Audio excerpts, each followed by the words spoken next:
Low 8.5 is when things get spicy, but Nodirbek also bid lower. That's what I'm saying. I think both of these guys really wanted black, and they liked their chances to get a draw. Yeah, it's interesting because they've had two really kind of complex, decisive games. So Wesley, to back himself to go for the draw here, means he's got something up his sleeve, and we see a repeat of one of the clashes from earlier. This time Bishop G4. Last time we saw Wesley choose something slightly different, but same opening from Abdusattorov. He's showing he's not afraid. He just wants to keep life as many pieces on the board as possible, and he'll maybe flag Wesley later, or at least try to outplay him. I said flagging is allowed. It's not only allowed, but it's highly encouraged. Highly encouraged, in right? the Armageddon. And we've seen in these bidding Armageddons, often the players are going for this 8 to 9 minute mark. Is that the sweet spot? I would say yes, just because we see them all bidding within that range, right? And again, I don't know how many of these players are discussing it with their seconds, with their coaches, with their friends and family, and with their dogs. I don't know. I mean, where they're getting cats. Or cat, wherever they're getting advice from. We tend to see players keep it above 8.5 minutes most of the time. But again, in this matchup, these guys did draw both their games before the final two decisive games, right? So I'm just kind of unpacking the psychology there. I think Wesley really wanted the black pieces, so he was willing to risk a few more seconds on the clock. Bold strategy, Simon. We'll see if it pays off, right? Yeah, I mean, it looks pretty solid for black so far. I mean, the structure we've had in most of the games, actually, and more pieces getting in exchange. You've got to think this favours the side that's trying to get the draw.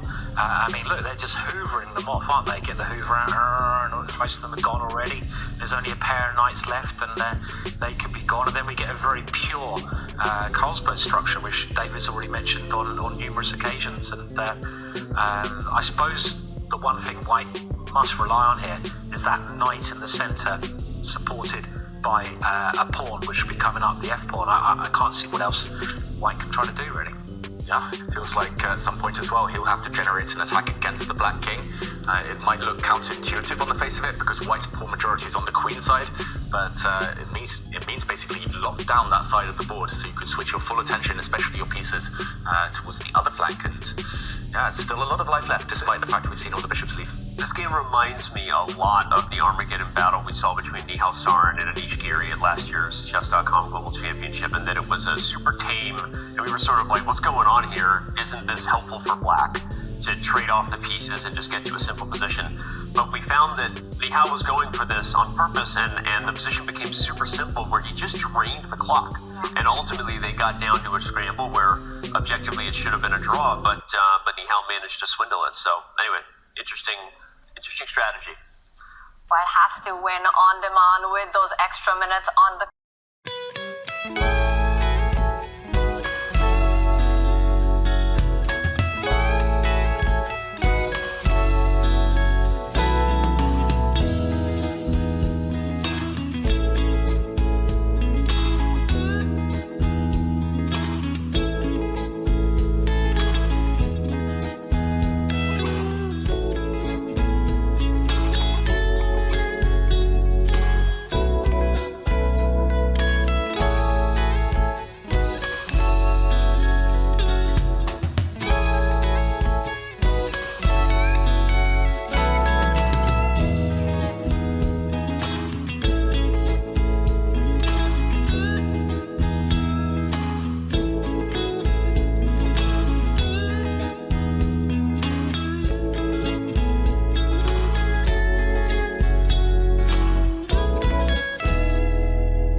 Wesley seems to be disappearing into the camera as well. You know, he's getting nearer and nearer to the camera. I mean, this is scary stuff, right? Scary.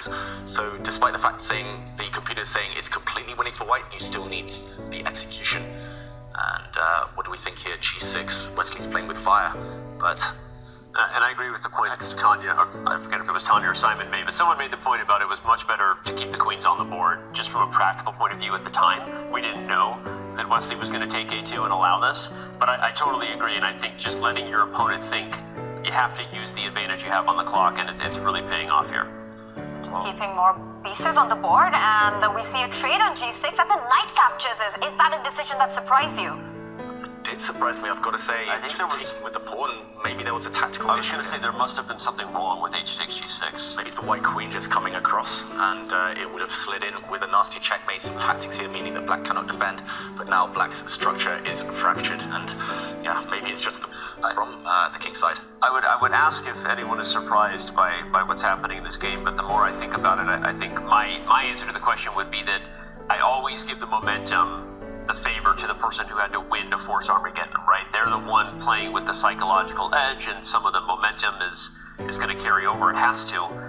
It takes a lot to get yourself totally fresh when you feel like you just blew it, right, in the previous game. And so this is a bit more of a runaway train or a landslide than I expected, but Nodirbek has all the momentum. Wesley is clearly not himself today. And notice how Wesley's queen still stuck the other end of the board and the king facing fire here. All of white's pieces targeting black's king. The rook, the queen, and the knight picks up the f7 pawn. This has been domination by Nodirbek.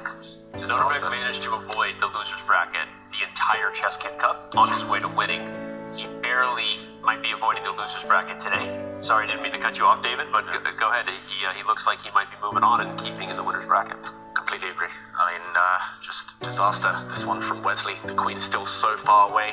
There is a threat on the board, actually, of black's queen taking on the G2 square, and there'll be a black knight fork, but unfortunately, it's white's turn. And I think you're delivering checkmate in a variety of ways. You can even slow play it here, just nudge the white queen up to f6, threaten knight to h6 checkmate. Queen and knight combo here is going to do the work.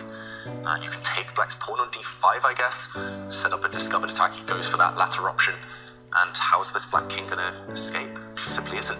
It was just such a greedy pawn, wasn't it, to take? I mean, it's easy in hindsight, but the black queen just got so sidetracked. And in A2. Yeah, A2 earlier on when that black queen went pawn up, and that was very unlike Wesley to have no sense of danger. I think one of Wesley's really strong points is he's got his great sense of danger, and with now 3 pieces attacking, 3 is like the magic number. He's got to be a checkmate, right? I mean, that king... It's got to go. Oh, there it is. It's checkmate. That's Oh my over. gosh. Did he just miss that? Oh my He god. missed everything.